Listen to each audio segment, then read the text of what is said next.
สบายดีเนาะสวัสดีFCมาทุกคนพอได้เจอกันโดดแล้วกับด่านน้อยเวียงจันทน์วันนี้ไปส่งนาซากับจิวลี่มาก็เลยคือจะไปวัดเนาะเฮ็ดบุญเดี๋ยวสิพาแวะเสื้อของกินซุปเนาะหลังปีใหม่มานี่ก็เลยว่ารู้สึกจะเฮ็ดบุญหรือเฮ็ดมาเข้าทิพหาพ่อบอกหาญาติพี่น้องต่างๆที่คนได้เสียไปแล้วเนาะเดี๋ยวน้อยจะพาไปซื้อกินซุปน้ำทางนี่แหละเนาะรับท็อปไปเห็นพระเขาทิพย์ที่วัดกัน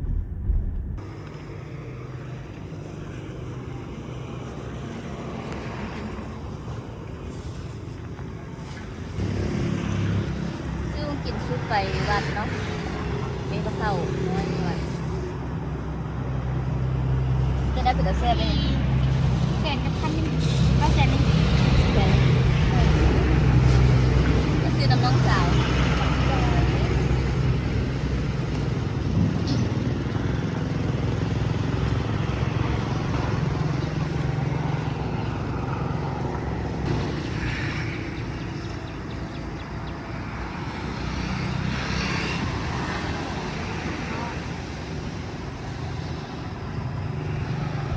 นี่ก็เส้นทาง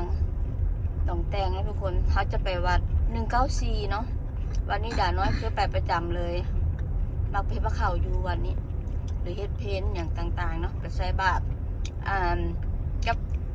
ด่าน้อยไปยกนอตโซฟาที่ด่าน้อยจองไว้ที่คลิปที่หลายๆคลิปที่ผ่านมา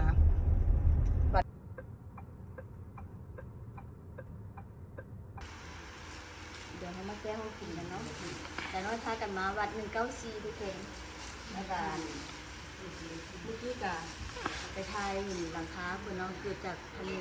บางหิบตกเนาะเพื่อจะทำมาช่วยวัดเป็นต่างทำมาช่วยเป็นสร้างวัดเนี่ยสิ่งที่เต้พีไปเนาะสามารถทำมาได้ด้วยที่วัน194ทำมาทั้งสองอาทิตย์เนาะกินซี่งัวน้ำซี่หมูน้ำก้อยปลาเดี๋ยวนี้ดูที่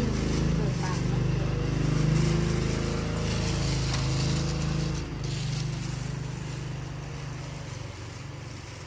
การที่พระเขาทิพย์นะทุกคนหมายถึงแบบเขาอุทิศบุญกุศล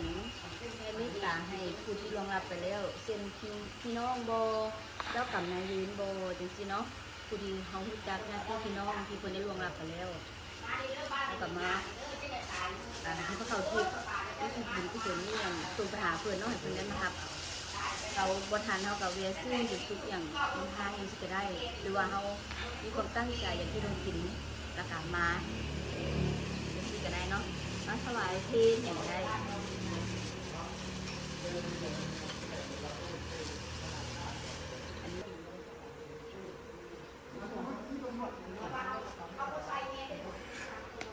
เขาดิ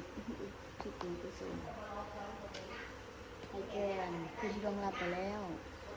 น้องเอาอีกนะ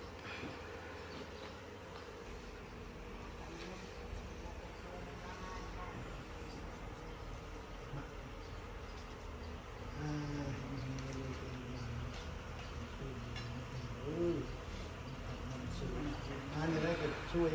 เบิ่งช่วยแย่งเด้อเดี๋ยวคลิปนี้ด่าน้อยกันจะเอาไว้ซ้ำนี้เนาะเพราะว่าจะเป็นคลิปไปเฮ็ดบุญอยู่วัดผู้ใดมีใจศรัทธาอยากช่วยวัดเนาะเบิ่งอันหลังคาเพิ่นหัวน้ำมันผลกระทบจากกันพายุ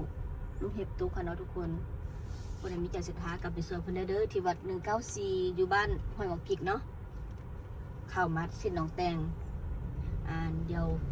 ด่าน้อยกันช่วงนี้กับบุคคลมีเวลาถ่ายคลิปปานใดกันสิพยายามถ่ายคลิปออกมาดูให้ FC ทุกคนได้รับได้ชมกันเนาะว่าด่าน้อยจิตคัดเมนูใดแซ่บๆให้มนุษย์ม่วนกับลาซาเนาะให้ FC ทุกคนได้เบิ่งได้ชมกันเนาะเดี๋ยวจะขอลาไปก่อนสำหรับคลิปนี้สวัสดีบ๊ายบาย